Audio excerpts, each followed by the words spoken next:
As soon as you get into the experience zone, the first thing you see is the buzzword of 2024, AI. This space is truly a tech haven for anyone who loves tech. It is truly an experience that is worthwhile. Right after I get in, I get my hands on the Galaxy S24 variants. Honest first thoughts, nothing too exciting. Smartphones have more or less been the same all these years.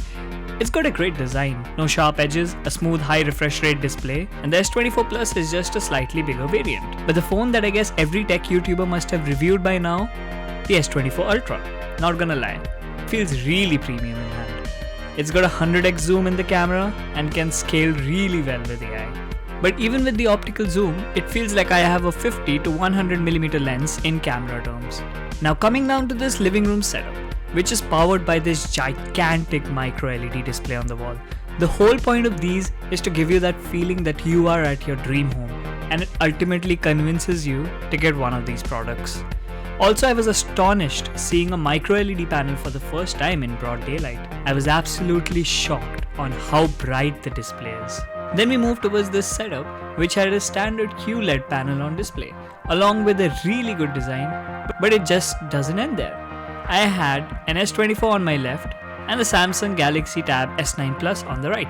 I was really curious about how the Galaxy Pens perform against the Apple Pencil, which is my daily driver, and I was honestly surprised how responsive it is. The kitchen space was a great space to be in as well. Nothing crazy going on, but it's just the presentation of it that I loved. Really cool collection of their new Galaxy watches as well.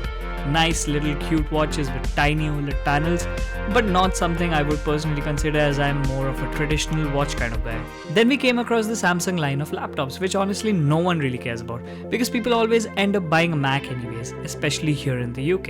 It's like there's no other brand or manufacturer when people think of buying one, which I strongly disagree with.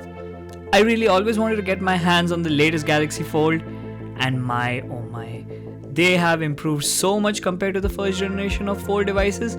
Yes, it still has that annoying mark in between due to the hinge, but that's fine, it doesn't come in the way. If you're a content consumer who needs a tablet but also doesn't want to carry something as big as one, well, a Fold might just be the one to unfold your magical experience in the smartphone world. Also, if you like the video up to this point, a sub to the channel would be appreciated. By this point I was just in awe. They literally made a fake fireplace as well. Crazy.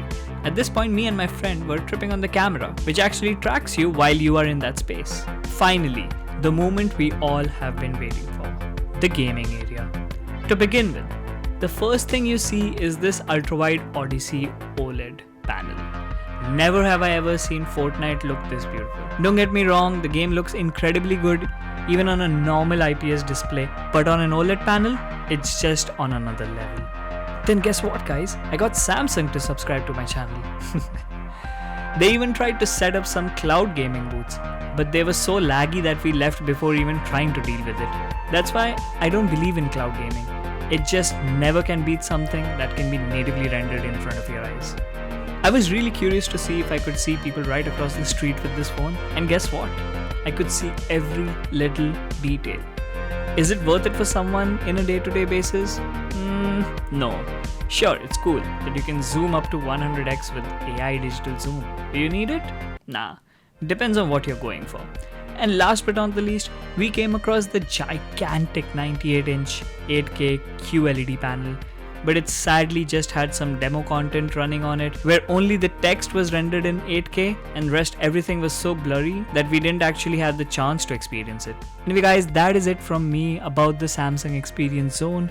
Was it really worth experiencing? I would say yes. Let me know in the comments down below what you would like to watch next, and I'll catch you in the next one.